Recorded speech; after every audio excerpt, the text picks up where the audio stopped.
3000 वर्ष से भी अधिक पुराने वेदों में रुद्र नामक एक उग्र देवता का उल्लेख है। क्या रुद्र शिव है? वे वैरागी ईश्वर जिनसे हम आज परिचित हैं और जिन्होंने हिमालय की पुत्री पार्वती से विवाह किया था।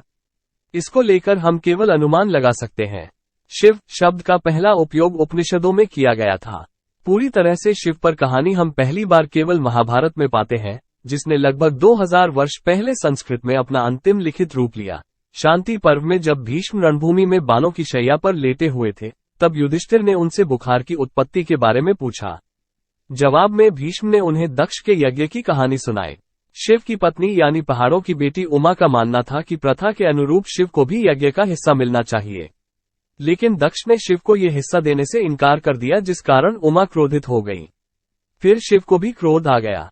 उनके क्रोध ने बुखार का रूप ले लिया। दक्ष के साथ साथ यज्ञ में भाग लेने वाले देवताओं को भी यह बुखार हुआ। बुखार ने यज्ञवेदी को भी नहीं छोड़ा, जिसने हिरण का रूप लेकर वहां से भागने की कोशिश की थी। अंत में शिव शांत हुए। यज्ञ को बहाल किया गया। एक हिस्सा शिव को दिया गया और शिव ने उनके क्रोध को पूरे ब्रह्मांड में बुखार के रूप में बांट दिया। शिव द्वारा दक्ष का यज्ञ नष्ट करने की कहानी अब प्रसिद्ध है। इस बात का पहला उल्लेख शांति पर्व में हुआ था, लेकिन शांति पर्व की कहानी में सती की अनुपस्थिति उल्लेखनीय है। वहां दक्ष शिव के ससुर नहीं, बल्कि एक आदर्श वैदिक पुजारी है, जो शिव को यज्ञ का हिस्सा नहीं दे रहे हैं। शिव की पत्नी इसका विरोध करती है। ये पत्नी सती नहीं बल्कि पार्वती है।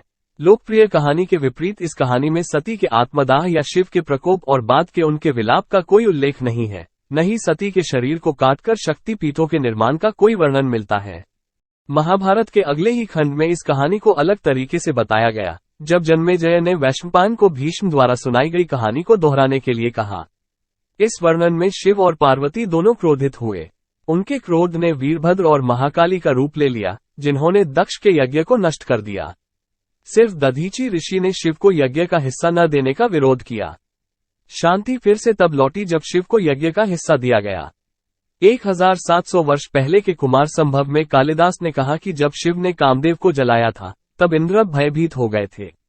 1400 वर्ष पहले तक कालांकित किए गए देवी भागवत पुराण में सती का शरीर शक्तिपीठों और परिणामस्वरूप तीर्थस्थलों से जुड़े होने का सबसे पहला उल्लेख है। भागवत पुराण ने 1000 वर्ष पहले अपना अंतिम रूप लिया। इसमें शिव की कहानी का सबसे विस्तृत संस्करण है, जिसके अनुसार वैदिक नियमों के प्रति शिव की उदासीनता दक्ष और शिव के बीच संघर्ष का कारण बनी।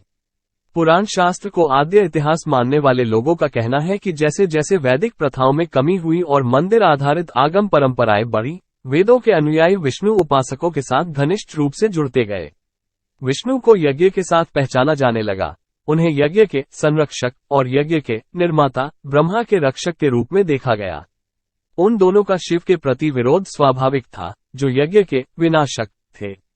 संघर्ष शायद हिमालय के क्षेत्र में हुआ, जहां गंगा पहाड़ों को छोड़कर मैदानों में प्रवेश करती है।